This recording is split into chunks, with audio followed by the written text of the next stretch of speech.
है मसीह का प्यारा वचन, ये है वचन प्यारा। परमेश्वर के धन्य नाम की महिमा हो। प्रभात मनन के सत्र 2528 में आप सभी का बहुत विनम्रता पूर्वक स्वागत करता हूँ। आइए आज के मनन के लिए हम पढ़ते हैं यूहन्ना की पहली पत्री 2 अध्याय 7वीं पद। हे प्रियो, मैं तुम्हें कोई नई आज्ञा नहीं लिखता, पर वही पुरानी आज्ञा जो आरंभ से तुम्हें मिली है। ये पुरानी आज्ञा वो वचन है जिसे तुमने सुना है। इस पत्री के अध्ययन के शुरुआती समय में मैं आपको पहली शताब्दी के नोस्टिक्स अथवा ज्ञानवादियों के बारे में बताया था। व्यक्तिगत कोशिश से ईश्वरीय ज्ञान की प्राप्ति का दावा करने वाले इस समूह के द्वारा सिखाई जाने वाली शिक्षा से इफिसुस की कलीसिया में घुसपैठ किए हुए झूठे शिक्षक प्रभावित हैं। वस्तुओं को बुराई समझने वाले ये लोग यीशु मसीह के शरीर धारण को परमेश्वर के पूर्णावतार के रूप में अंगीकार नहीं करते। इनकी शिक्षाओं से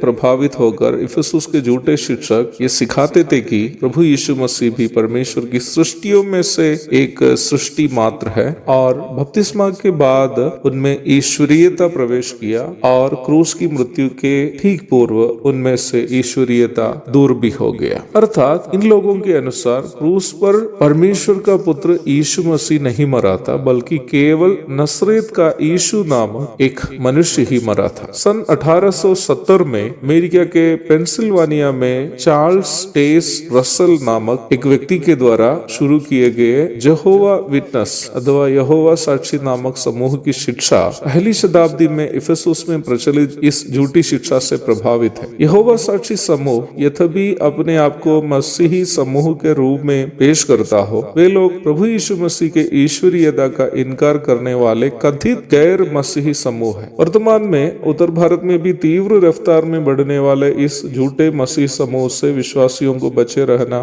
जरूरी है। आपको बता दूं कि यीशु मसीह का ईश्वरीयता का इनकार करने वाला इस्लाम धर्म की शिक्षा भी उनके नबी मोहम्मद को अपने व्यापार की यात्राओं के दरमियान निम्न झूठी शिक्षा सिखाने वाले यहूदी झूठे शिक्षकों से ही मिली होने की पूरी संभावना है। इफिसुस के ज्ञानवादियों का एक आदत था कि वे अपनी शिक्षाओं को हमेशा एक नई शिक्षा के रूप में पेश करते रहते थे। अर्थात उनके अनुसार वे लोग अपनी कोशिश से हमेशा नया नया ज्ञान प्राप्त करते रहते थे। एक प्रकार कहने से ये लोगों को उल्लू बनाने की एक चतुर तरीका भी थी। पुरानी बातें जब लोगों को प्रभावित नहीं कर पाते हैं, कुछ नई बातें लेकर आते हैं ताकि लोग उन नई बातों में भ्रमित हो जाएं। अपने यहाँ के रीति रिवाजों को भी आप यदि देखें तो आप ये अवश्य समझ पाएंगे कि पुरानी बातों को नए रूप और रंग देकर प्रस्तुत किया जाते रहते हैं ताकि इन झूठी शिक्षाएं नए रूप और रंग में लोगों को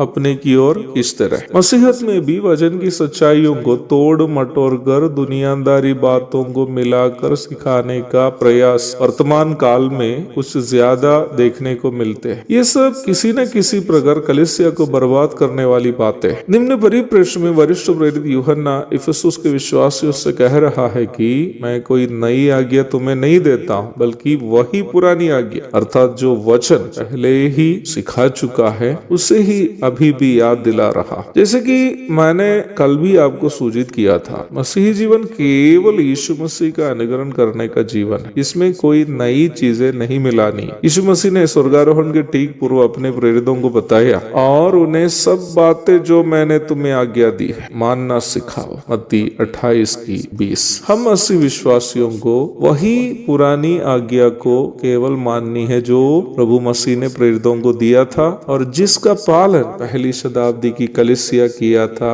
प्रेरितों से शिक्षा प्राप्त करके। उससे हमें कुछ जोड़ना भी नहीं है और कुछ हटाना भी नहीं, बस वही बातें जो प्रभु यीशु मसीह ने प्रेरितों को सिखाया, प्रेरितों ने पहली शताब्दी की कलीसिया को सिखाया और पहली शताब्दी की कलीसिया जिसका पालन किया, वही पुरानी बातों को, वही पुरानी आज्ञा को, वही पुराना उपदेश को हमें आज भी पालन करना है। समय और परिस्थिति के अनुसार इसमें कुछ जोड़ना भी नहीं है, इससे कुछ हटाना भी नहीं। एक और शुभ दिन की धन्य कामनाओं के साथ आज का मनन में यहाँ समाप्त करता। प्रभु आप सबको आशीष दे।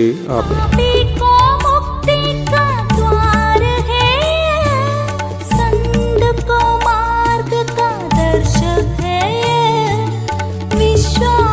करते हैं उसके लिए ना